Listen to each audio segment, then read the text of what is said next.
Brad Pitt and Angelina Jolie are officially over. But what red flags did we miss that we should have known would lead to disaster? Former Hollywood power couple Angelina Jolie and Brad Pitt were married for only 2 years. Then they spent 4 times as long undoing their union. Miss Jolie and Mr. Pitt met each other on the set of Mr. and Mrs. Smith, a 2005 action movie in which they played married assassins. Now, Angelina Jolie and Brad Pitt's highly publicized divorce in 2016 was a complex and tumultuous process. The Oscar winners, who were together for about 12 years before Jolie filed for divorce in 2016, reached a written settlement agreement just recently that actually finally ended one of the longest and most contentious splits in Hollywood history. There were so many red flags that emerged during their separation, starting off with allegations of substance abuse and anger issues. She accused him of having a substance abuse problem, which allegedly created a toxic environment for their children. She filed a cross-complaint against her ex-husband Brad Pitt on disclosing new details about what she described in court papers as abusive behavior by him on a private plane in 2016 that led to the dissolution of their marriage. Her filing goes on to describe as extended physical and verbal outbursts in September 2016 as Mr. Pitt, Miss Jolie, and their 6 children flew from France to California.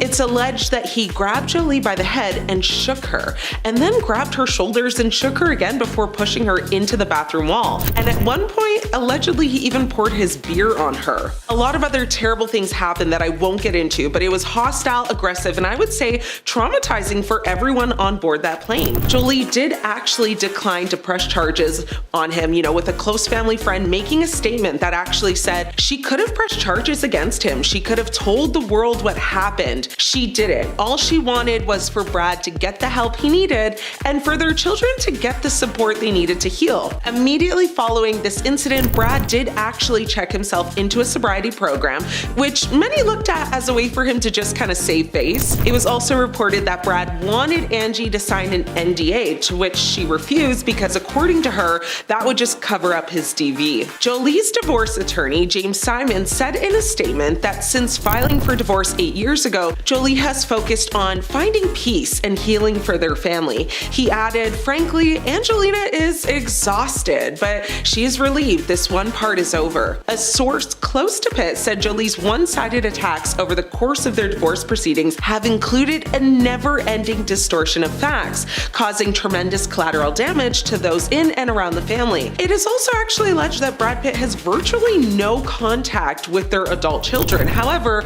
per an agreement with Jolie, he has visitation with the younger kids, and it's recently been exposed that several of the children have taken measures to actually remove Pitt from their last names. Jolie and Pitt disagreed on financial matters, including child support and division of assets. Jolie accused Pitt of hiding assets and not providing adequate financial support. Now, in February of 2022, Brad Pitt filed a lawsuit against Angelina claiming that she sold her shares of Miraval, which is a French company including a chateau and vineyard that the former couple purchased together in the south of France. The two first gained a controlling interest in Miraval in 2008. They began selling their own rosé in March 2013 and actually got married at the chateau in August of 2014. Pitt alleges that when Jolie filed for divorce in 2016, they actually both agreed not to sell their Miraval shares without each other's permission. However, fast forward to 2021, Angelina sold her portion of the business to Tenute Del Mondo, the wine division of the Stoli Group owned by Russian businessman Yuri Scheffler. Now, in his filing, Pitt argues that his ex-wife made the business decision without his knowledge or consent. The lawsuit claims that she sold her interests with the knowledge and intention that Scheffler and his affiliates would seek to control the business to which Pitt had devoted himself and to undermine Pitt's investment in Miraval. Now, Pitt allegedly tried to purchase Jolie's stake in the company before she sold it. A source explained that Angelina made the negotiations difficult and was not being fair, and according to the insider, Pitt was blindsided when he learned that Jolie had sold her shares in October 2021. He assumed they'd work it out because she knew how important the winery was to him. Now, in June 2022, Pitt's lawyers claimed that Jolie made the decision to sell her shares knowing it would negatively impact Pitt's business standing. In the filing, filing, it was alleged that through the sale, Jolie actively sought to inflict harm on Pitt. She knew and intended Scheffler and his affiliates would try to control the business Pitt had built and to undermine Pitt's investment in Marivel. It continued to claim that Scheffler has gained notoriety through cutthroat business tax and dubious professional associations, and that the association jeopardizes the reputation of the brand Pitt so carefully built. An insider said that Brad always dreamed of leaving Marivel to the children as part of, the family legacy. I hate to be the one to say it, but Brad, those kids do not rate you. If we're being honest, I don't think they'd want it anyway. They don't even want your last name, so fast forwarding to November 2024, Brad secured an important win in this ongoing legal battle. In the new court documents, Judge Leah Martin of Los Angeles County Superior Court dismissed 3 motions recently filed by Jolie's legal team, stating that Jolie violated a verbal and written agreement to not sell their stakes in Marivel without both parties' permission. So a win is a win, I suppose. Now, there's so many red flags that should have been bad signs to begin with. It seems like they both just didn't care or take it into consideration, but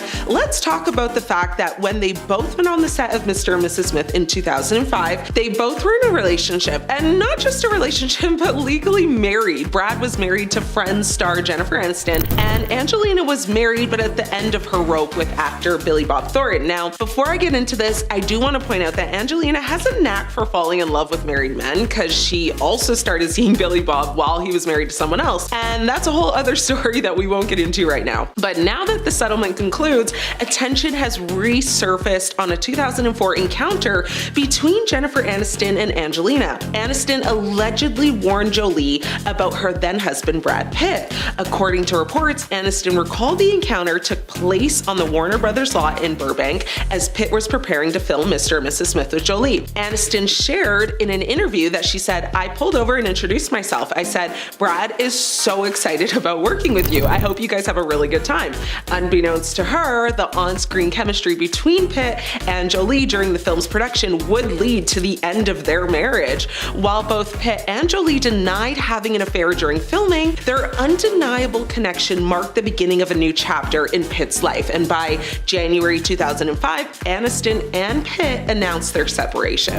No one ever talks about this red flag, and I think it's worth discussing because up until recently, I honestly had no clue either. So let's talk about Brad Pitt and Juliette Lewis. Yes, they were in a relationship, which at first thought isn't anything crazy, but it is when you hear their age gap. So when the two actors started dating, Lewis was in her late teens and Pitt was in his late 20s.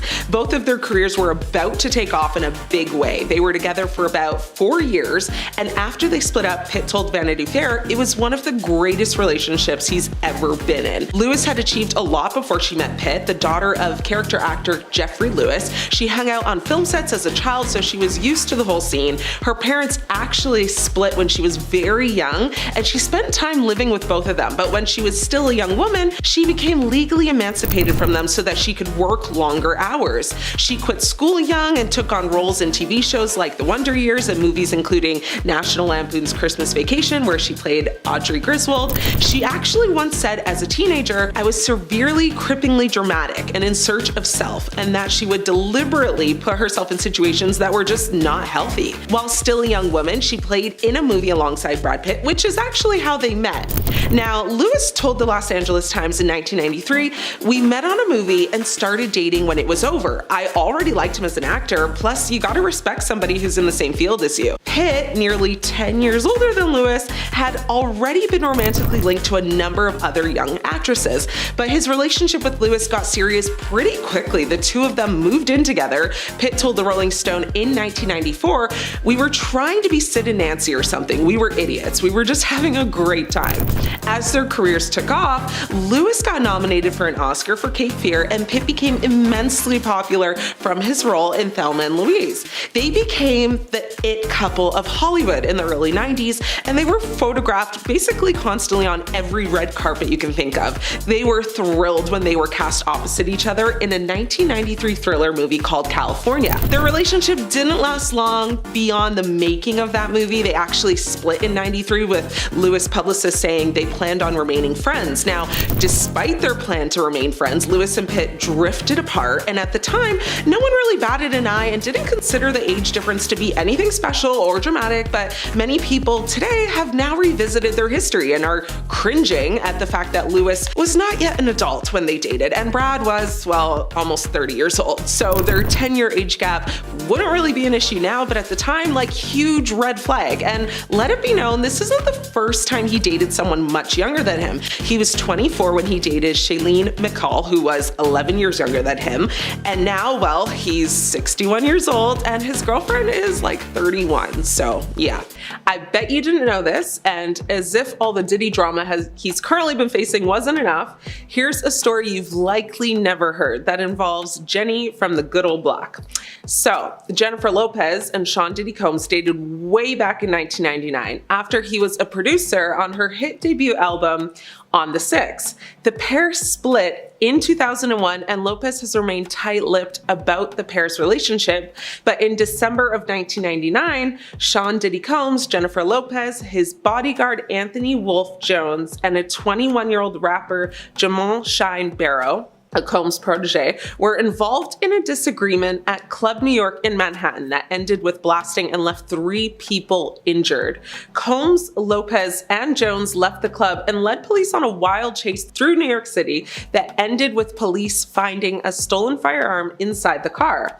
Now, Netania Rubin, one of 3 people injured during the altercation, maintains Combs was the one who hit her that night and has renewed her accusation in recent days. Now, Combs and Lopez were arrested, detained, and initially charged for their involvement, but the charges were quickly dropped against Lopez. Combs, Jones, and Barrow faced charges related to firearm possession, and prosecutors alleged Combs and Jones attempted to bribe the driver of the car that left the nightclub to tell police the firearm was his in exchange for $50,000.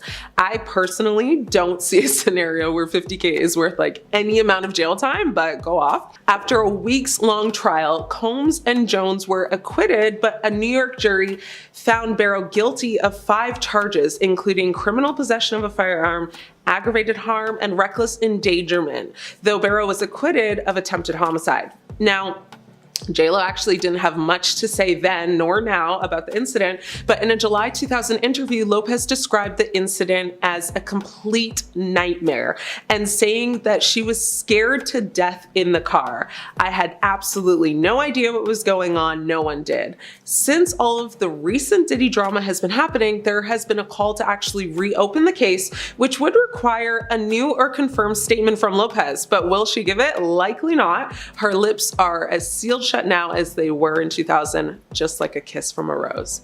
Now, you might be wondering, what does this have to do with J-Lo? How does this make her sketchy or like quote unquote evil? Well, it is alleged that the firearm that injured 3, with one actually hitting one woman in the face, was not only brought by J-Lo, but she allegedly handed it to Diddy the second he started getting into the altercation. So just let that one sink in. I want to actually get into some more juicy J-Lo drama. You remember her 2020 Super Bowl halftime show performance where she took the stage with Shakira, right? Well, it wasn't all footballs and butterflies, okay? Let it be known, there was no reported incident of J-Lo directly dissing Shakira. However, there were rumors of tension between them before and actually after their performance. So let's get into it. Some pre-performance rumors say that reports suggest Lopez and Shakira disagreed over set times and performance length, with Lopez allegedly being the difficult to please one in this instance. Now, rumors also indicated they both had very different artistic visions, but in the end, You guessed it. J-Lo won that battle and basically got everything she wanted, like a real true diva at any cost, it seems though, right? So now one rumor that hit a nerve for a lot of Shakira fans is that when Shakira was doing her like belly dancing, a lot of people saw J-Lo's reaction and basically said she looked disinterested, dismissive, and like essentially disapproving of Shakira's moves. I saw it. Shakira looked fire, like it's giving jealousy by J-Lo. Fans also speculated about tension between Lopez and Shakira based on their social media interactions. Shakira actually posted a pic on Instagram with both her and J-Lo in the shot, while J-Lo actually only posted one with just herself to promote the Super Bowl performance. Now, I'm not gonna lie, like I would definitely feel away if I was Shakira. And again, there's no direct evidence that support these claims that Lopez dissed Shakira, and both artists actually have maintained that they denied these rumors and have even praised each other's performances. So like whether there was actually any malice behind J-Lo's actions, I guess we'll never truly know. But what do you guys think though? Like big red flags or like a little baby pink one? I want to talk about J-Lo's lack of accountability, and this may not seem evil or like a red flag, but ask yourself this again once I'm actually done. So J-Lo has been accused of many things. Like, okay, let's forget that she's a diva in her own right, and maybe she has even like earned that title. But some things she's been accused of can't just be overlooked so easy or chalked up to like, oh, she's just a Hollywood diva. You know, firstly, she's been accused of plagiarism. Now, not only with her music, but like with her music videos, and we're not just talking lyrics, but allegedly also taking vocals. So J-Lo has faced accusations of using Ashanti's, our R&B queen of the early 2000s, vocals without proper credit on several songs, like including I'm Real and Ain't It Funny. Ashanti had recorded demo versions of these songs, and parts of her vocals were allegedly used in the final tracks. That's wild. And like, despite all the claims being pretty strong and solid, J-Lo has quite honestly taken no accountability at all. Like, she actually hasn't even addressed the claims once. And she's also had quite a few lawsuits. So she's been sued for copyright infringement, breach of contract, and unfair business practices, all of which she hasn't addressed or taken any real accountability for either. Like, I love me a problematic queen, but this is a lot. Another horrible moment for J-Lo was in 2017 when she faced backlash after posting a message on Instagram expressing her support for unity and peace following protests in Charlottesville, Virginia. Now, her post included the hashtag All Lives Matter, which some interpreted as dismissive of the Matter movement, and critics argued that Lopez understood BLM's movement's purpose, and some felt that All Lives Matter downplayed systemic racism. Others criticized Lopez for her apparent ignorance of social injustice issues. So all in all, the consensus was that her post was insensitive and tone deaf. She did delete the post like literally 10 minutes later. Like, that's how quick and easy it is to get canceled in Hollywood, folks, so be careful.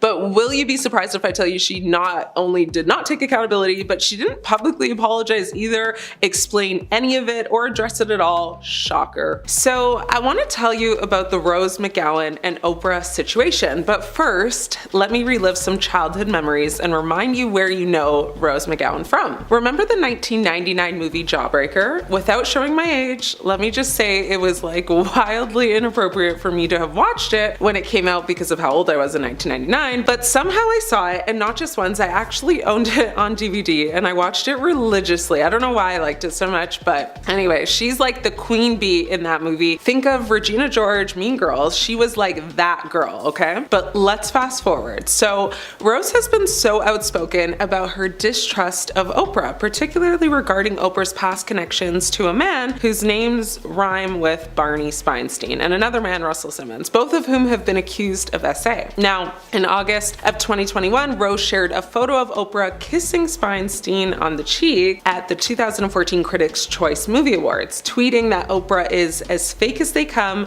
and supports a sick power structure for personal gain. To quote, she actually said, "I am glad more are seeing the ugly truth of at Oprah Oprah. I wish she were real, but she isn't. From being pals with Feinstein to abandoning and destroying Russell Simmons' victims, she is about supporting a sick power structure for personal gain. She is as fake as they come, #lizard. She not only accused Oprah of being friends with him, despite Oprah claiming she didn't know about his alleged behavior towards women, but she also accused Oprah of just flat out lying to everyone about just how connected she is to him. Now, McGowan also stated that she was abandoning Simmons' victims because Oprah announced she would no longer be an executive producer on a documentary highlighting Simmons' accusers' stories. Rose then went on to also say that Oprah promotes a sick power structure and that Oprah prioritizes personal gain over supporting victims of misconduct. Oprah has not directly responded to McGowan's accusations.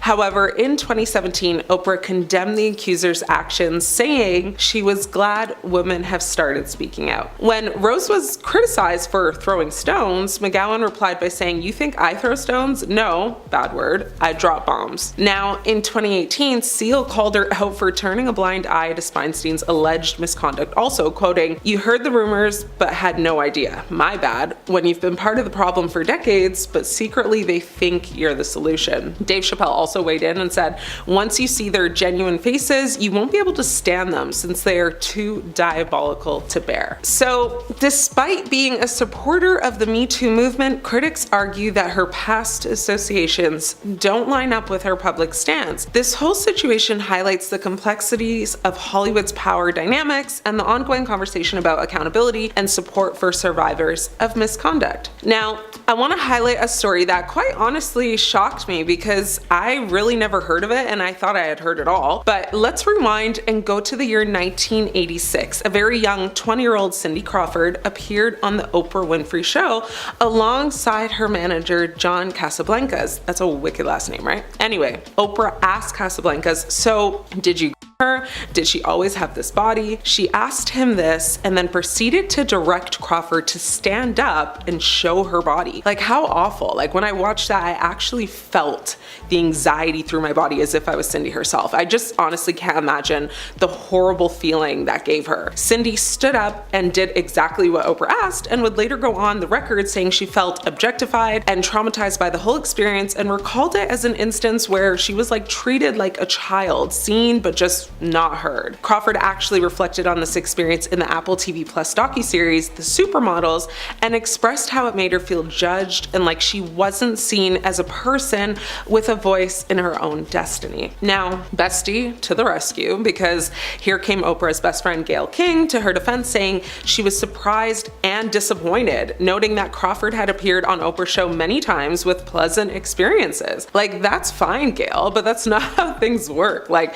I have had many pleasant experiences at Red Lobster, but that doesn't take away from that one time I had a horrible one with a rude server and cold food. Anyway, some social media users felt as though Crawford was being too sensitive given her profession as a model, while others acknowledged Oprah's poor choice of words. Oprah has since pulled that interview off YouTube, like a whole 4 decades later. But what do you guys think? Was Oprah doing too much, or was Cindy just a little too soft? Okay, so I know the election is done, but I want to lightly touch on this next one. It was reported that Oprah denied allegations that she was paid to endorse Kamala Harris in the 2024 presidential election. Social media posts claim she received $1 million, but Oprah clarified that the payment was actually for event production services and not a personal fee. There was so much controversy over endorsement because celebs like Beyonce, Eminem, Megan Thee Stallion, and Lizzo, they all endorsed Harris, which actually sparked the rumors of paid endorsements. Winfrey went on to say that she wasn't paid a dime, and the $1 million went towards production fees for her interview with Kamala Harris. No evidence actually supports the claim that Harris's campaign paid the celebrity for endorsements. The campaign's Federal Election Commission records show no evidence paying any of these celebrities, and Cardi B even went on the record saying, "I didn't get paid $1." Now, let's discuss Oprah's school scandal quickly. If you didn't know, Oprah opened a leadership academy for girls in South Africa back in January of 2007. It apparently cost her $40 million, is 52-acre campus, and its inaugural class of 72 girls graduated in 2011, which all sounds amazing. But back in 2007, soon after it was opened, it was hit with a scandal when a dorm matron was accused of physically and verbally abusing 6 students. Now, Oprah was devastated, calling it one of the, if not the most devastating experiences of her life. Upon hearing the allegation, she immediately flew to the school with Gayle King and a psychiatrist, Dr. Bruce Perry, to investigate. They found a climate of intimidation and fear and a lack of leadership. Oprah encouraged students to come forward promising support and protection. Oprah did take swift action. The headmistress was fired for not addressing the allegations.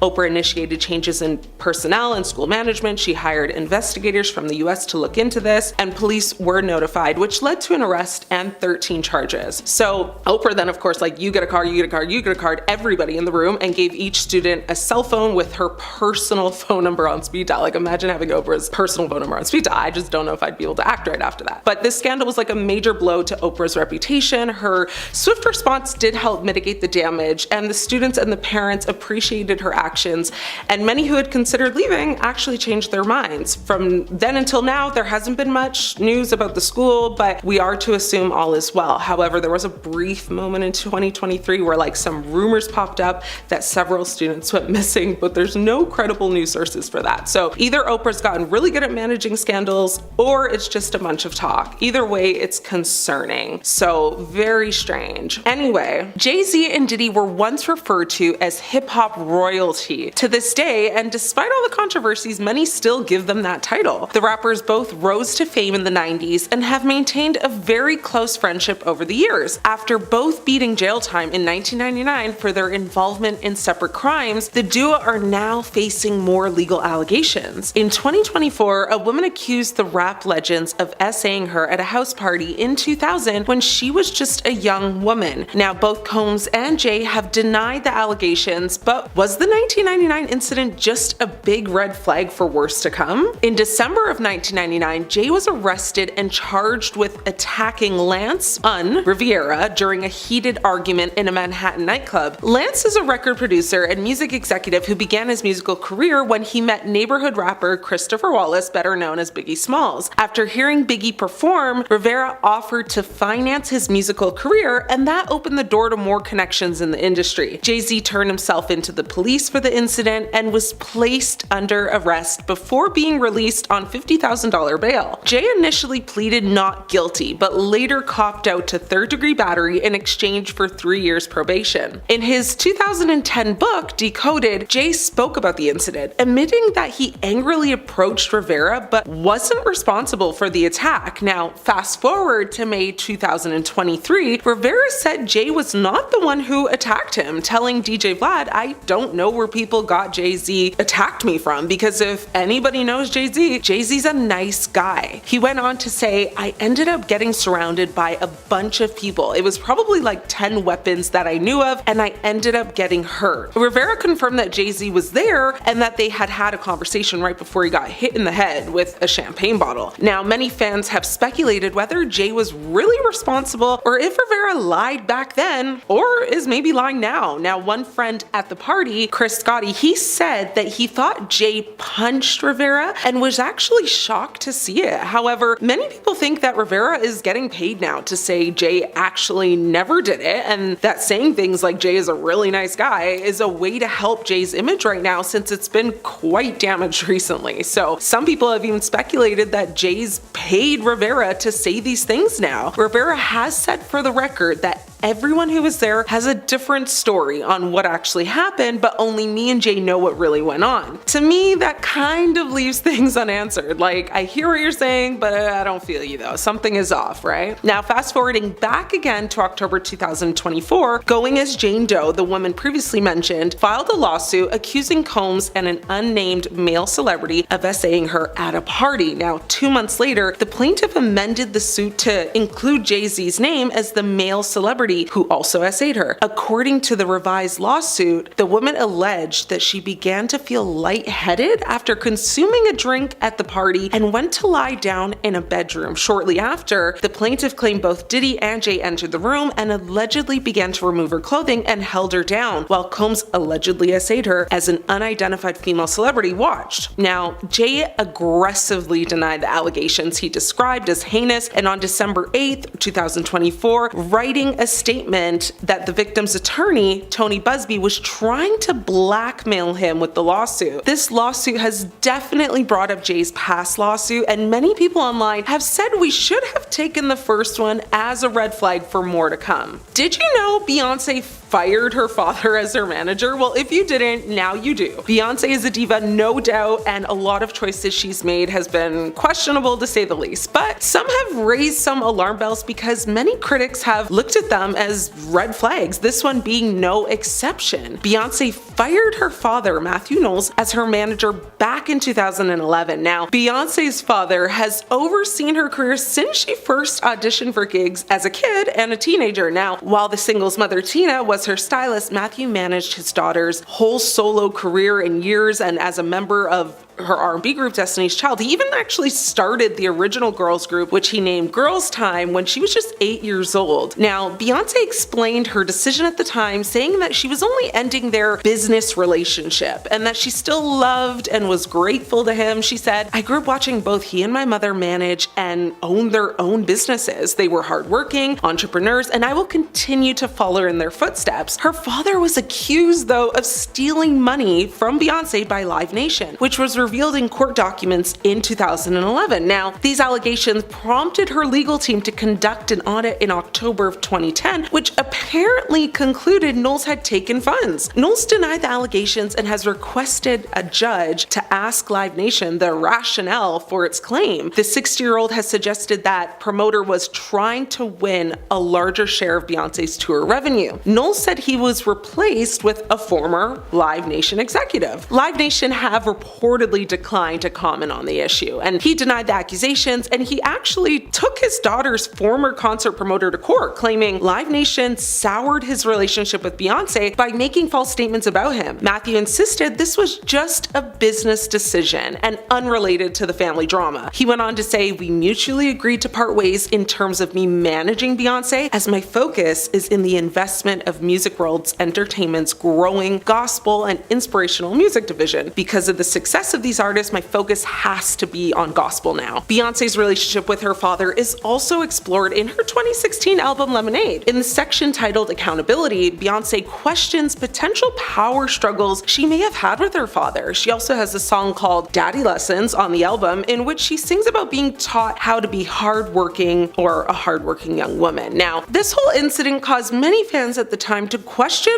the whole thing and wondered if this was a bad sign of Beyonce being too controlling, and it was labeled as a red flag, with one person saying, "Firing your father, who has helped you skyrocket to stardom, over accusations of theft is the biggest red flag I've ever seen in a long time. What would he need to steal for?" With another person saying, "Beyonce is an adult now and has had her father's opinions, and she has her own opinions now and the way she wants to do things. Her dad has always been controlling. This was a smart decision." Now, their relationship has been complicated, and he hasn't always been, perfect dad, father of the year, so many people have interpreted this in many different ways. But what are your guys' thoughts, though? Beyonce's Ivy Park fashion line allegedly is produced in a sweatshop. This is a huge red flag because, well, unless you're unaware of how sweatshops operate, they are deeply inhumane and their practices are disgusting. Beyonce's much-hyped surprise collaboration with British clothing giant Topshop made headlines around the world when it launched. Topshop's website crashed as people rushed to purchase premium athleisure, with prices starting at $14 for sweatbands and going all the way up to $265 for a full-length color block bodysuit. Now, the clothing line was supposed to be a way to push a feel-good woman empowerment ethos and to de-emphasize perfectionism and to value strength over beauty, but the backlash was inevitable. A British tabloid newspaper named The Sun ran an expose describing the Sri Lankan garment workers making the range as sweatshop slaves, earning just 64 cents cents an hour. Now, reporters visited the site, and one sewing machine operator said that she was unable to survive on her basic wage of 18,500 rupees a month, which is about $126. The newspaper claimed average seamstresses earn about $7 a day and acknowledged that workers at the factory were still being paid above the legal minimum wage of 13,500 rupees a month. But what is being described by the Sun is that it looks like a severe case of exploitation bordering on slavery. The reporter highlighted particular concerns, including low pay and limits on the women's movements at night by locking them into their accommodation. Like, the workers reside on site and are subject to curfews, which is odd. A spokesperson for Ivy Park said, "Ivy Park has a rigorous ethical trading program. We are proud of our sustained efforts in terms of factory inspections and audits, and our teams worldwide work very closely with our suppliers and their factories to ensure compliance. We expect our suppliers to meet our code of conduct, and we support them in achieving these requirements." Beyoncé hasn't directly spoken out, of course, about all of this, and it's caused a lot of concern from her fans. We are in 2024, girl. Time to start paying people better, am I right?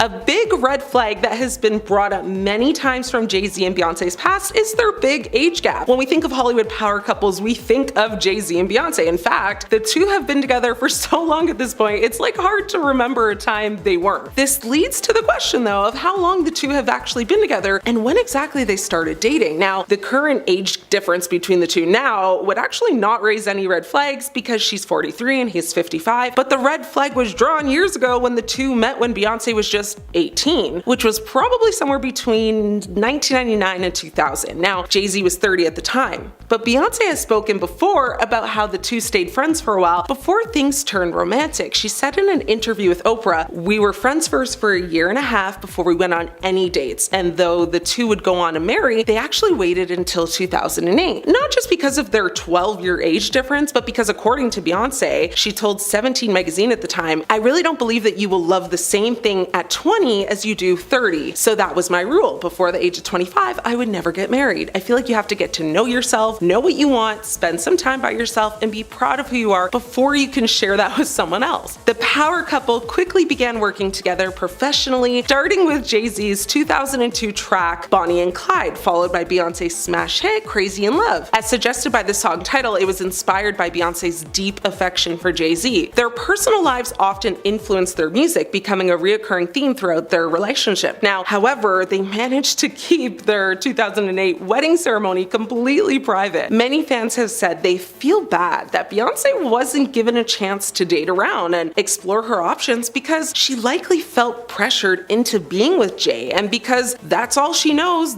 that's why she stayed. Fans today have said that back in the day, age gaps were not talked about enough because they were so normalized, like not only in Hollywood but also just in society. And the reality, which might shock a lot of y'all, is that the age gap between Beyoncé and Jay-Z is the same age gap between Mr. Kelly and Aaliyah. But no one wants to talk about that, and we won't get into how Jay-Z was initially going after Aaliyah. That's a story for another time. Now, the inconsistencies around the actual numbers have always been a hot topic, though, because in 2007, in an interview with Charlie Rose, Jay-Z said he met Beyoncé 10 years ago, which would have meant 1997. But Beyoncé said she was 18 when they first met and 19 when they first started dating. Beyoncé was born September 4th, 1981, so this would actually put their first encounter in late 1999 or early 2000s. Now, many fans have come out and said that Jay and Bey are definitely lying, and she was definitely underage when he was first pursuing her, and they've been doing nothing but lying about it for years to protect their images. Many fans have said she was groomed, and in a popular video that's been watched millions of times, you see Beyoncé standing next to Jay saying, "You taught me how to be a woman, you taught me how to be a leader, you taught me how to be a friend, you've given me so much in life." Many people said that he should not have taught you how to be a woman, and that video was like giving predatory vibes. Number 10, Justin Bieber's roast. The comedy roast. The most wonderful tradition of the comedy world. A gathering of some of the funniest and most clever people on the scene coming together to make fun of each other on stage in a friendly and dark performance. In 2012, actor, comedian, scholar, and jerk James Franco participated in one of these roasts, inviting several top-tier comedians like Sarah Silverman, Aziz Ansari, and to host the show, he got his longtime buddy Seth Rogen. One of the key members of the dais was Jonah Hill. Jonah was best known for comedic roles in movies like The Sitter and Superbad, but around 2011 he made a shift to the more serious side of filming, starring alongside Brad Pitt in the movie Moneyball. While he was sitting in his cozy little chair before his turn on the mic, everyone who came up to the stage had a joke to make about Jonah's behavior. He's been cold and rude, man, with his head jammed so far up his rear that he looks like an alien from Teenage Mutant Ninja Turtles. When Jonah came to the stage to retort, he held his own, but his words were noticeably more scripted compared to his fellow performers who gave like a more off-the-cuff and authentic delivery. The truth has been there all along. Jonah said little to nothing to his fellow roasters following the event, apparently snubbing James himself. Everyone collaborated on a movie called This Is the End, and according to Seth Rogen, it was the last time that he ever saw Jonah Hill smiling and enjoying his time on set. It seems that his turn to the more serious side of things may have taken a toll on his ability to feel joy. Number 9. His choice of roles. Jonah's career is filled with everything from comedy blockbusters to serious dramatic pieces. He got his start working in comedy films, with one of his first performances being a brief cameo in the film 40-Year-Old Virgin before moving to a leading role in the classic cult comedy Superbad. It's one of my favorite movies, and Jonah is by far one of the best parts of it, on top of Bill Hader and Seth Rogen as cops. That's just legendary. While he started making people laughing in 2007, by the mid-2010s, Jonah had shifted his efforts to the more serious and macabre, with his roles in films like True Story and Wolf of Wall Street. He even earned an Oscar nomination for his supporting character in Moneyball with Brad Pitt. The red flag was the dramatic shift in tone from Hill as a performer. If you put his posters from the last 20 years side by side, you'll see that the older he gets, the less color there is on the page. Like, the more serious things are, the more black and white they need to be. He attempted to return to the comedy world in a recent Netflix movie called Don't Look Up, but thanks to the news of his possible tyranny arising, we doubt there will be a 23 Jump Street anytime soon. Number 8. His refusal to be interviewed. Have you ever noticed that when a Jonah Hill movie comes out, he's like never really been around to talk about it? Well, according to several celebrity news and interview sites, Jonah actually refuses to participate in most interviews simply because the ones that he has done in the past have just been extremely uncomfortable. When he was doing press for the movie Superbad, several of the interviewers were asking Jonah questions about his weight, calling him a large comedian over and over again. Now, he may be a large man, but that wasn't necessarily the selling point of Jonah Hill. The following few years, while still being involved in comedy films, Jonah was dodging questions left and right about his size, going up and down. Eventually, Jonah actually lost a ton of weight for his role alongside Channing Tatum in the comedy movie 21 Jump Street. The interviews for that film were the final straw for Jonah, though, now being asked by people why he was so thin, literally fighting one of the most unwinnable battles of interviewer time. Since the early 2010s, Jonah has been sticking to the shadows and simply being in whatever movie comes out. While the line of questioning may have caused him to avoid the interview spotlight, this was around the same time he shifted to a serious role in Moneyball, seemingly proving his mind had snapped. Number 7. Jonah's ex. Recently, a news article broke that has brought to light some troubling information about Jonah Hill. According to his ex-girlfriend Sarah Bradley, Jonah was emotionally damaging towards her during their relationship. The couple first got together in 2021, meeting on a beach as she was a surf instructor. According to a series of texts between Sarah and Jonah, it's obvious that he is mentally manipulative. He tells Sarah to remove any photos of her surfing from Instagram that showed her bum bum in a thong, and when she did that, he told her it was a good start, but that she didn't seem to get his point. He then told her, "It's not my place to teach you. I've made my boundaries clear. You refuse to let go of some of them, and you've made that clear, and I hope that makes you happy." In another screenshot, Jonah showed his plans and simple conditions for maintaining their relationship, including stating that he didn't want Sarah surfing with men. You know, like doing her job. He wrote a massive list of boundaries and rules that were clearly him trying to control everything that Sarah did. One point literally saying that she can't post pictures of herself in a bathing suit. What's she supposed to wear to the beach? A turtleneck? His manipulation is apparent and will surely shift Hollywood's opinion on the once great comedian. Number 6. The Wolf of Wall Street. Wolf of Wall Street is considered to be one of Martin Scorsese's best modern movies. The film is based on a book written by the titular wolf Jordan Belfort, chronicling his rise and demise to stock market fortune. In the film, Jonah plays Donnie Azoff, a man who actually quit his job to work for Jordan in the glory days. His character is a good time on screen, but Jonah's ability to play Donnie is just a little bit too good. Donnie's character spends the majority of the movie being a degenerate and getting his friends either arrested or injured over and over again. According to Martin Scorsese, Jonah would just walk on set and go in. No prep, no routine, he would just go. This should have been the biggest red flag of them all. If someone playing an evil wizard had just walked on set one day and started shooting lightning balls out of their hands, you'd be like, oh my god, that guy's a real wizard. When Jonah was able to easily switch between himself and the womanizing substance user he plays on screen, Martin should have called a psychiatrist to give this guy a good once-over. Number 5. His rapid change in weight. Many performers are able to shrink and grow seemingly at will. Look at Christian Bale. He has gained and lost weight over and over again for roles over the years, attributing the dramatic changes to a form of method acting, allowing him to literally embody his characters. Jonah is no stranger to this concept, as he was spotted over 100 pounds lighter in 21 Jump Street than he had previously been in the movie Moneyball. I guess when you're nominated for an Oscar, they give you some kind of a gym membership or something. We should look into that. While Jonah's rapid shrinking and growing isn't necessarily a red flag per se, we can't imagine that the rapid change is good for his body, and with the news of his possible toxic behavior, it appears that that change may have affected his mental health as well. In his most recent flick, You People, alongside comedy legend Eddie Murphy, Jonah appears to have returned to his larger build and returned to the realm of comedy. Now, I haven't personally seen the movie, but the reviews so far suggest that it may be one of those movies that you throw on in the background, you know, just kind of put it on while people are hanging out. Just not a good one. Number 4, his attitude on set.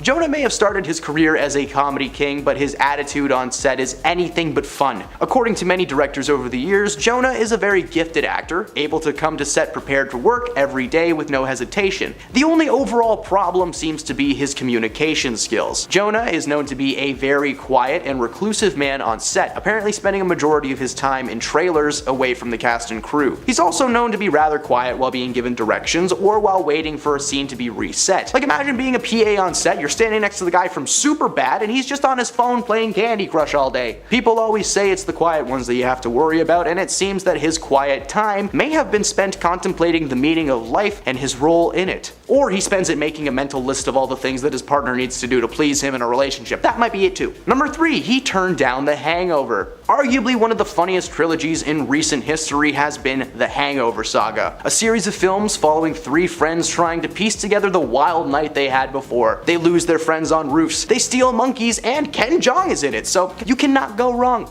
What many people may not know is that the role of Alan, played by Zach Galifianakis, was actually offered to Jonah Hill over 3 times before they just finally gave up. While there was no specific reason why he didn't want to participate in this, a low-budget flick called Cyrus was released not long after The Hangover started production. It seemed that Jonah wanted to work in a more serious role instead of participating in one of the highest-grossing comedy trilogies of all time. While Cyrus was an interesting movie, it follows Jonah playing the titular son, living with his mother, played by Marissa Tomei, who befriends and begins to date John C. Reilly. It's a great movie, but it's nowhere near the caliber of the Hangover series, so we just wonder how hard Jonah was kicking himself after that one. Number 2, he canned 23 Jump Street. Alright, this is an entry that actually hurts to talk about, so I just need a second because it would have been really cool if they had made it, okay? In 2012, Jonah and Channing Tatum starred in a comedy reboot of the classic crime series 21 Jump Street for a more modern audience. The film received massive success at the box office and was quickly picked up for the sequel treatment. The sequel ended up being one of those few examples in Hollywood history of a second movie being better than the first, which is why it was so surprising to hear that the planned threequel 23 Jump Street was canned by Sony Studios. The main reason being, well, it was just too ambitious for Jonah. You see, the third entry in the franchise was going to be a massive crossover between 2 Sony properties. Jonah and Channing were set to cross paths with Tommy Lee Jones and Will Smith's characters from the Men in Black trilogy. The leaked script told the story of Jonah and Channing's characters investigating a new substance at a university, only to discover that the suppliers are extraterrestrials being hunted by the Men in Black. The idea of Jonah and Channing wearing that black suit and shades while holding comedically large it makes my soul sing with joy. A script was written, but ultimately the studio thought it just wouldn't make any money and end up being a massive misstep in the franchise. Apparently Jonah actually had something to do with this too. You see, while Channing was filled with excitement towards this project, Jonah felt that the entire thing was going to be one giant pain. His under-enthusiasm made the studio nervous to go forward with what would have been one of the best movies in the last 10 years. Instead, Sony decided to reboot the Men in Black franchise with Tessa Thompson and Chris Hemsworth, and it's just bad. It's just really bad. And at number 1, everything about him. I know it's a bit of a cop-out to say that the biggest red flag is everything that Jonah Hill has done, but am I wrong? As mentioned on this list, this guy has shifted his weight up and down, he's ignored his cast and crew while on set, he's flippy-floppy all over the genre map, and he's been mentally manipulative towards the women in his life. Jonah was a light in the early days. People remember him bringing joy to the set and always being in a good mood. But as the years went by, things got worse and worse, to the point that he now just does his job, grabs his check, and moves on to the next project. Now that he's been outed as being a mentally manipulative man in his personal life, we can only imagine the slew of backlash and cancellation that Jonah is surely about to face. And number 10, we have trying to dress up. Recently, Justin Bieber was spotted on a tour while visiting Tokyo. However, the star looked different than what fans were used to seeing. In the pictures circulating on social media, the singer can be seen wearing a wig. With the accessory, he's also seen wearing sunglasses, jeans, and a light fur coat. Justin's level of disguise has definitely been causing a stir on the internet, with some fans even pointing out they wouldn't have even realized it was him if it wasn't pointed out. Other fans have even gone to say, "Oh, spare us, Justin, it's already starting to look like a pattern." And wow, he really doesn't want to be recognized, does he? And to add a cherry on top of Justin's odd behavior, one fan would even pick fun at the pop star by saying, "What a great idea to walk next to Hailey, just so no one would recognize her." Well, it's safe to say that Justin probably should work on upping his level of disguise, because this definitely did not work. And number 9, abandoning a monkey in a foreign country. After Justin's pet monkey, Mally, was seized by the German officials when the singer was trying to bring the animal into the country without permission during a stop on his Believe tour. It said that Justin didn't have some proper paperwork, so the authorities seized the monkey and quarantined it at the airport. However, the monkey would later become property of Germany, and Justin would later be sent a bill of $1,500 after he decided to abandon his monkey in the country. Mally is currently living with a group of other monkeys in a wildlife refugee in North Germany, and Bieber still owes Germany's Federal Agency of Nature Conservation $11,000 for vaccinations and rehoming fees, which is truly disappointing. This was your pet and you left him behind, you didn't even try to get him back. This was definitely a red flag, and it showed that the star isn't someone we thought he was, and we really should have noticed. And number 8, ordered his bodyguards to carry him. When visiting China, you have to visit the Great Wall. That's just a given. However, Justin Bieber's visit would definitely highlight one giant red flag that many of us missed. When visiting the wall, photos of Justin would soon circulate online, showing Justin being hoisted on top of his bodyguard's shoulders like they were his minions, and they even carried him up the Great Wall of China. Now, Justin was definitely able to walk up the wall himself, as just before his adventure, he was spotted skateboarding around town as 2 of his security guard members jogged behind him. It was definitely a diva-like move that none of us could get over, and it was a shame to see the star deprived himself of a chance to experience the experience and made his security team do the hard work for him. And number 7, banned for life from a skydiving facility. Las Vegas indoor skydiving confirmed back in 2013 that Justin Bieber would be banned for life after he used the facility and then backed out of a payment deal he arranged with the company. Justin and 6 of his entourage members would arrive to the facility just before it closed. When the pop star was approached about a payment method, he was apparently given the option of shelling out $1,600 for himself and his crew, or posting a shout out of the facility and a photo of himself mid-flight to his Instagram account. Justin at the time reportedly agreed to post a photo as payment, but the company never got their $1,600 worth of publicity, and they would say he actually faked like he was posting something. As per the agreement, it never actually happened. In addition to not paying, the group also didn't tip the staff, even after they stayed late to accommodate their needs. And number 6, ignored pilots. In 2014, CNN would report that Justin and his father allegedly refused a pilot's warning to stop smoking during a flight from Canada to New Jersey. Law enforcement officials would later give details that the flight crew on the charter jet told the federal officials after they ferried Justin and his entourage to New Jersey. The smoke was so strong in the cabin that the flight crew members even had to put on oxygen masks because they were concerned that they would inhale so much of it, it would cause their tests to say that they were positive suspended for being under the influence. When the pilots asked the group to stop, Bieber and his father would begin to have some words with the crew, which would result in the pilots in attendance to close the cockpit to avoid contact with the group. When they landed, Justin would be granted re-entry into the United States after a search of the charter plane was done by federal officials. They did detect smoke smell, but they never found any signs of substances. And number 5, his dreadlock phase. Justin doesn't do too well with apologies. We all know that. When the singer debuted his dreadlocks, he sparked some major controversy as fans started to accuse the star of cultural appropriation and white privilege. With fans calling out Justin for not being himself, many stated that the star could have done better. One fan even chimed in by saying, "It's really disappointed to see you with dreads. I thought you educated yourself." The star then decided to stick with his dreadlocks and refused to respond to the backlash he was receiving by fans. Instead, he decided to share a statement about acknowledging insecurities by saying, "Aren't we all broken? We can hide behind superficial things, but the truth is, we're all hurting." So what's your opinion on celebrities trying to rock braids and dreadlocks? And let me know in the comments below. And number 4, he talked about becoming the next Michael Jackson. In an interview done back in 2012, Justin Bieber would make it clear that he wants to be nothing less than the next Michael Jackson, the new king of pop, after he would go on to say that, "That's where I want to be. I don't want to just be a heartthrob teen." Now when someone starts saying that they want to be the next anyone, it should be a giant red flag, especially when they're trying to say they want to be the next Michael Jackson, because no one will ever be the next Michael Jackson, that's just a given. Bieber would go on to borrow machine-like dance moves, glitter gloves, and he even copied Michael's signature move in like a gentle way, I guess.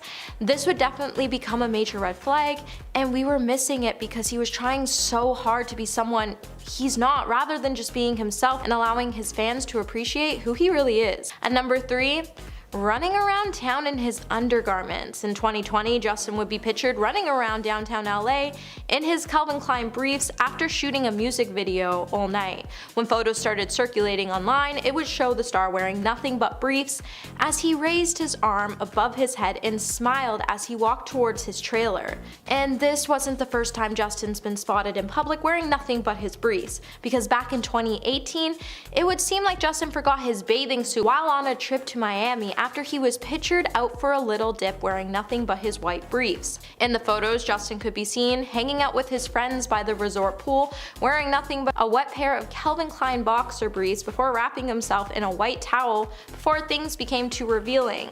Him and Haley would also be pictured later on in a hot tub as fans would call for the star to put on some clothes. And at number 2, we have meeting Stephen Harper in overalls. So back when Stephen Harper was still the Prime Minister of Canada, Justin had the chance to meet him back in 2012. However, his outfit choice was definitely interesting. When the singer stepped out in overalls to accept a Diamond Jubilee medal from Stephen Harper, he would go on to tweet, "I met the Prime Minister in overalls, LOL." Justin would later try to justify why he opted to wear overalls to such an event by saying, "It wasn't like I was going to his environment, we were at a hockey arena."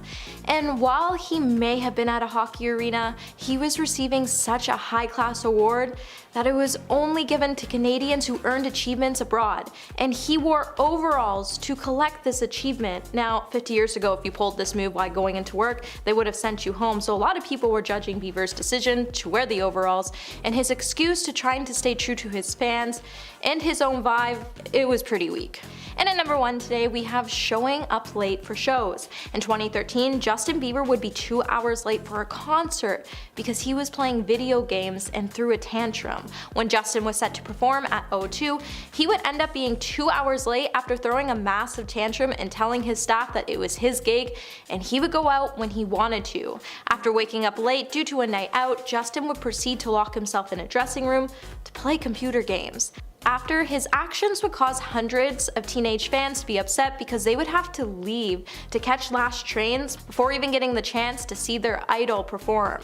Justin would later come out to say he was only 40 minutes late, and he said he had to come on late due to technical difficulties. He then highlighted that the event was great. However, one O2 worker would come out to say that wasn't the case, and the star was actually backstage arguing with his management team. Justin's mentality about being a star that can do whatever he wanted that night was definitely a red flag, that no one really noticed. Number 10. She was pressured into marriage. While Nicole was excited to be married at first, nowadays she realizes the particularly pressure-filled situation that she was actually in. At the tender age of 23, Nicole Kidman tied the knot with Tom Cruise, who was then 28. Per Entertainment Weekly, they celebrated their nuptials in a cozy little ceremony under the Colorado sun. By today's standards, 23 certainly seems a little bit young to settle down, but love is love, so just let them do what they're gonna do. Kidman has gone on record claiming that the situation was a whirlwind of emotions. She was thrust into the world of stardom and fame alongside her already established husband, Tom Cruise. She also mentions that throughout their first year together,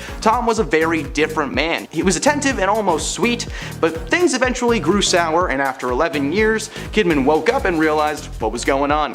Number 9.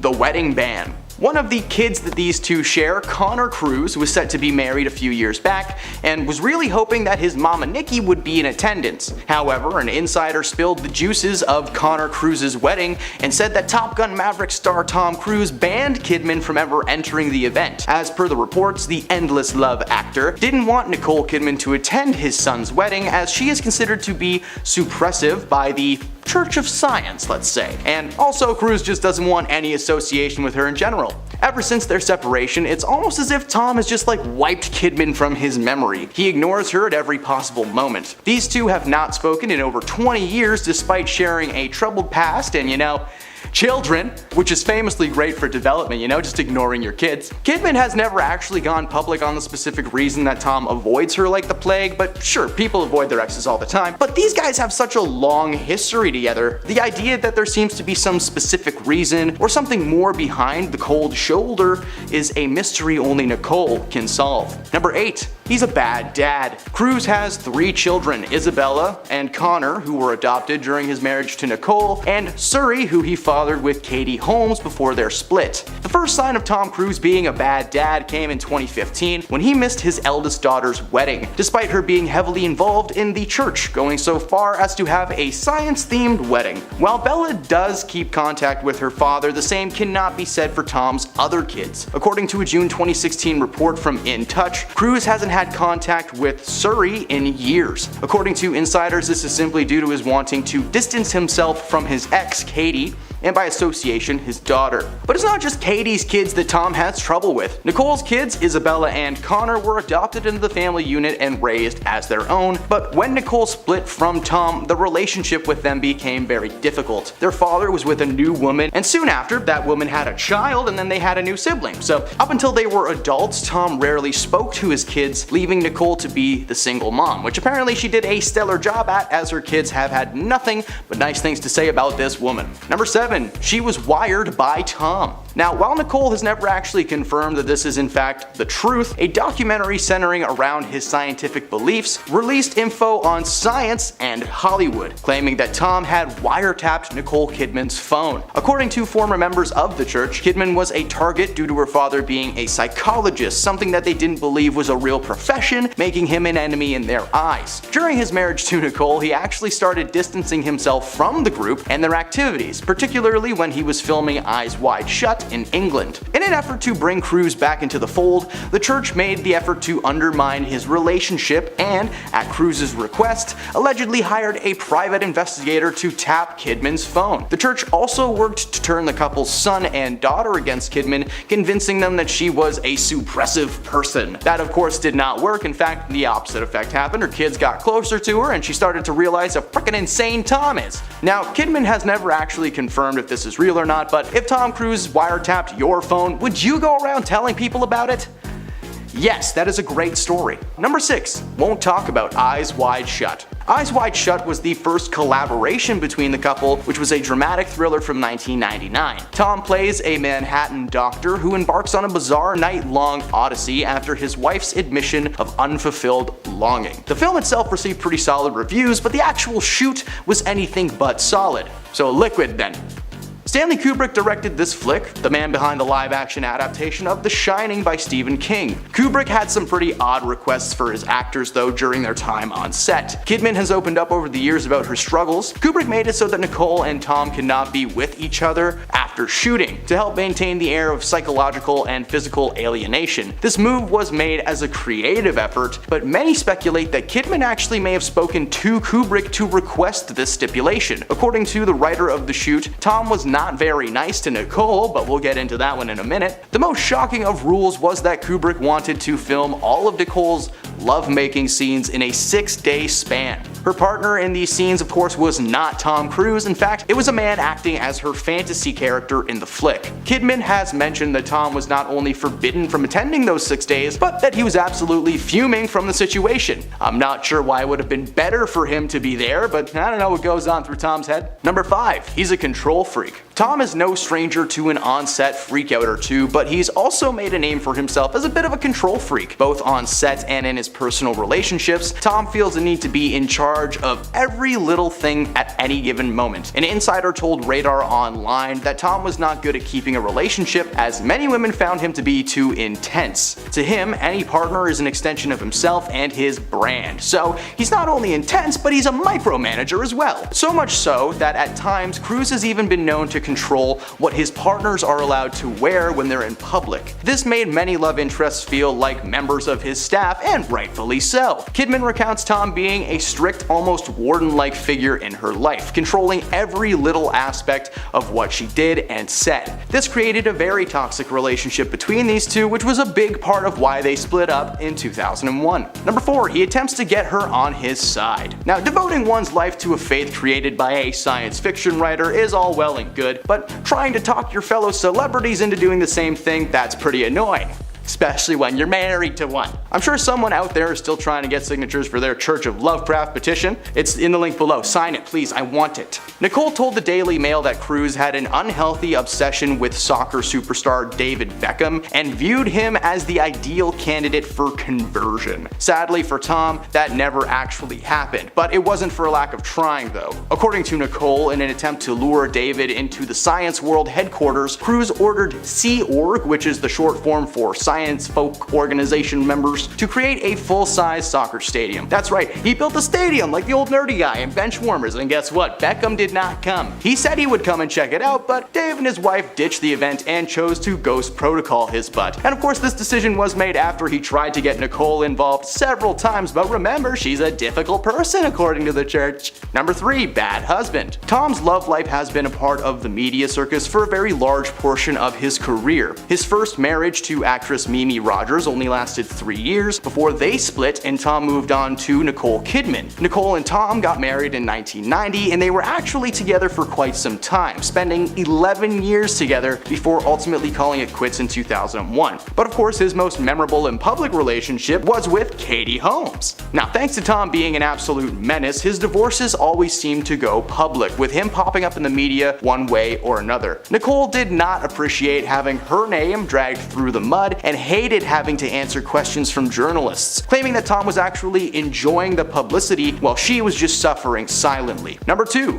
The director noticed no tension. The Oscar-winning screenwriter of the 1999 drama Eyes Wide Shut spoke to several news outlets and claimed that the leading man Tom Cruise was an egocentric control freak while casting extreme doubt on the passion between the actor and his then-wife Nicole Kidman. According to Frederick Raphael, who also functioned as a script supervisor on set, he claimed that the shoot was extremely difficult for the crew. Whatever Tom wanted needed to be done, as according to Tom, he was paying everyone, so if he says jump, you say how high. He also accused Tom of being particularly mean to Nicole Kidman off camera, claiming that he would often judge her performances silently to the side in between takes. That is just the tip of the accusation iceberg though. Nicole has actually been fairly shy when it comes to speaking about this project, but we already talked about that. It turns out it may be because the on-set drama was just too much for her to handle. Tom had apparently hired a team of personal assistants who were always at his side every second of every day. At his beck and call 24/7, the assistants always just looked exhausted and in need of a Red Bull. But his treatment of Kidman was very revealing. Tom was secretly an angry, controlling little man who couldn't even enjoy the fact that he was working with his wife. Or you know that his wife was Nicole Kidman. And at number 1, her jaw literally dropped. Nicole's description of her first meeting with Tom is something like a fairy tale. In 1989, Nicole Kidman was an up-and-coming 22-year-old who just scored her big break with the thriller Dead Calm. Meanwhile, Tom Cruise was a 27-year-old seasoned A-lister hot off of the success of Oliver Stone's anti-war film Born on the 4th of July. Cruise saw Kidman in her breakthrough role and was intent on meeting her. Per Vanity Fair, the Aussie actor was in the midst of a press junket in Tokyo when she got a call from the superstar's team. She thought, wow, this is America! Tom Cruise wants to meet me, whoa! She subsequently auditioned for a role alongside Cruise in Days of Thunder. Per the Los Angeles Times, Kidman never thought that she would get married, largely due to the influence of her feminist mother. But when she set eyes on Cruise during her audition, she was smitten. Tom pulled up in a Porsche in true Tom Cruise fashion, and when he got out of the car, Nicole recounts her jaw just dropping down. But there was a problem. Cruise was still married to his first wife and fellow actor Mimi Rogers. The couple were divorced the following year and thus began a Hollywood romance for the ages. However, Nicole's not shy when it comes to her thoughts on that first split. Sure, she was the one who he chose, but Tom divorced a woman to be with her, and he was also seeing her while he was still married, which is not a great look for Tom. Nicole has been torn about her feelings on being the other woman, but she has gone on record claiming that the situation left her feeling anxious 24/7. It wasn't until after a full year that she was comfortable with Tom, but he was still being a jerky turkey, so that victory was very short-lived. One of the biggest red flags about Jennifer Lopez and Ben Affleck's divorce is the fact that they have been living apart, completely separated. Now, although the couple made no public announcement about it, this has been confirmed by multiple sources and in multiple outlets. Now, it was first reported on May 16th that Ben had been staying at a Brentwood home all by himself. Then on May 19th, one inside source claimed that they had been staying in separate homes and the tension has been high. And then more recently, on June 28th, it was reported that Ben was moving his belongings out of their home and that the two of them only communicate now to discuss essential matters and updates. And these rumors expose their major marriage problems, which they've been hiding from the world.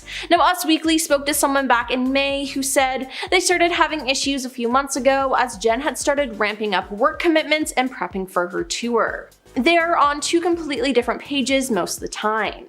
Now, apparently around that same time, the couple did not celebrate Mother's Day together, which of course is a bad sign. It was also suggested that finances and parenting have made their issues worse. Meanwhile, another insider said Ben feels like Jen has a hard time feeling satisfied, and that's one of the issues they're facing. Ben is one of the only people who feels comfortable enough to be honest and real with Jen. It's part of why Jen loves him, but also why she's upset with him. Now, unfortunately, it seems like others around them are also pushing for divorce. J-Lo's mom allegedly told her, "Cut your losses and move on to avoid getting any deeper in this mess." She told her that she's wasted years believing that Ben was some kind of knight in shining armor. But according to her mom, he was not the person she built him up to be. It's taken too much of a toll on her, and because of this, she has lost sight of who she is and what she stands for. Meanwhile, J-Lo's sisters want her to file for divorce first and get on with her life so she can focus on her kids and career. And clearly, if her own family are giving her this advice, their marriage must be beyond the point of saving. Now, sadly, Ben's breakdown says a lot as well. It's clear he isn't going through the best of times at the moment. While rumors over the end of his marriage seem to be confirmed, the media spotlight that they're going through right now seems to be taking its toll. Now, Ben already proved it a few days ago after losing control and facing the paparazzi waiting for him at the exit of his mansion he shares with J-Lo in Beverly Hills. Now, he apparently went to pick up his personal belongings, taking advantage of the fact that his wife was on vacation in Italy. Now, one source close to him said it's no wonder he snapped, he's on the verge of a breakdown. Now, people close to Ben have been worried about him for a while because of what he's been going through in the past few months. They went on to say that he's in a very dark moment, and when he gets like this, his loved ones can't help but fear the worst. Now, since family has always been a fundamental pillar for Ben, he's now become very focused on his children, and surprisingly found a lot of support from his ex-wife, Jennifer Garner, who has not hesitated to offer her help to Ben, even though J-Lo is was not thrilled about it. Now apparently Garner always steps in when he gets like this, and she's been visiting him at home a lot to make sure that he's doing well. But again, J-Lo is apparently not too thrilled that Jen is stepping in like this, since it's well known that she has a lot of rules when it comes to her love life, which includes controlling how often Ben sees his ex-wife. Now it's been rumored that the actor will be reunited with his ex-wife for Deadpool 3, and a source recently told Women's Day that J-Lo wants 24/7 access to the set and to be able to drop in unannounced. There are to be no promo joint interviews and or photo shoots, and no after-work socializing. She wants Ben home as soon as he's done filming. So clearly she is more than a little concerned about their workplace relationship. And J-Lo has also always been very strict on her idea of cheating, but she is known to take it a little too far. Now she actually has a rule banning female flight attendants from her private planes because of her ex-husband's affair with one. And this is a rule that she has in place whenever she travels with Ben Affleck. Now according to a news article, Jennifer was so angry after finding out her then husband Mark Anthony had a fling with a flight attendant that she banned women from working on her private planes. Now the two of them ended up splitting in 2012, but she clearly still carries that resentment with her. So much so that she can't trust these women to be around Ben either. Now several corporate flight attendants came forward and confirmed that Jennifer brings her own male flight attendant, who is really just her personal assistant. Talk about bending the rules. Now J-Lo allegedly keeps Ben on a tight leash about other things too. Before they got married, she demanded that he had to be in the best physical shape. Now after the couple rekindled their relationship, she put him on a strict diet and workout regimen. According to an inside source, when they first started dating, Ben was up at 5 a.m. hitting the gym with J-Lo. Now she told him this is unacceptable and she expects him to pick up the slack and wants him working out every day and eating right, no excuses. Now the singer has also put her foot down when it comes to Ben's drinking. She's not a fan of drinking and partying and has always had a strict limit, but she changed this rule completely because of Ben's struggles. But you see, that's the other thing. With all of these divorce rumors going around, it's become very apparent that they are totally different people. While Ben is known as a more chill celebrity, J-Lo is the complete opposite. Now she allegedly has a rule where she does not allow staff to talk to her directly or look her in the eye. In one instance, when contractors were hired for a job that could take up to a year on her house, they were informed that they were not to communicate with her at all. An inside source said she has made it clear that if any of the contractors, drivers, or domestic help make eye contact or speak to her, she will not be impressed. Now she doesn't speak to salespeople, restaurant or hotel staff, or flight attendants. She only talks through her assistants. One flight attendant famously exposed her rude behavior. Apparently, when he asked Jennifer if she wanted a drink during a flight, she flat out ignored him, turned her head and told her assistant, "Please tell him I'd like a Diet Coke and lime." He said she wouldn't even look at me. It was sad. She seemed so sweet in her movies. Now it's no wonder the singer is rumored to be entitled and superficial, because so many regular people have had the unfortunate one-time experience of being snubbed by her. And J-Lo's diva behavior actually goes back decades. Just ask fellow actress Rosie Perez. Now they met back in 1991 during an open casting call for Living in Color. At the time, Perez was the show's choreographer and Lopez was auditioning to become a member of the dance troupe known as the Fly Girls. Now her audition was unsuccessful, but Perez saw a star quality in J-Lo and actually pulled some strings to get her in. But after she was in the group, it became clear that Lopez didn't get along with her fellow dancers. According to Perez, she was labeled as a diva right away, saying all the girls were coming into my office complaining how she was manipulating wardrobe, makeup, and me all to her advantage. Perez said she didn't believe in it at first, but then J-Lo screamed at her saying, "I know I'm good, I'm better than any of these girls and you know it." Now what's worse is after J-Lo left the show and made it big in the music industry, she went on talk shows trashing her former choreographer. Perez also implied that J-Lo ghosted her. She said, "I called her up, she wouldn't pick up. Frustrated, I left her an irate message on her answering machine, and instead of calling me back and hashing it out like friends do, she went on a major talk show and reiterated my lashing." Not to forget the fact that Jennifer also allegedly got a German hotel maid fired for asking for an autograph.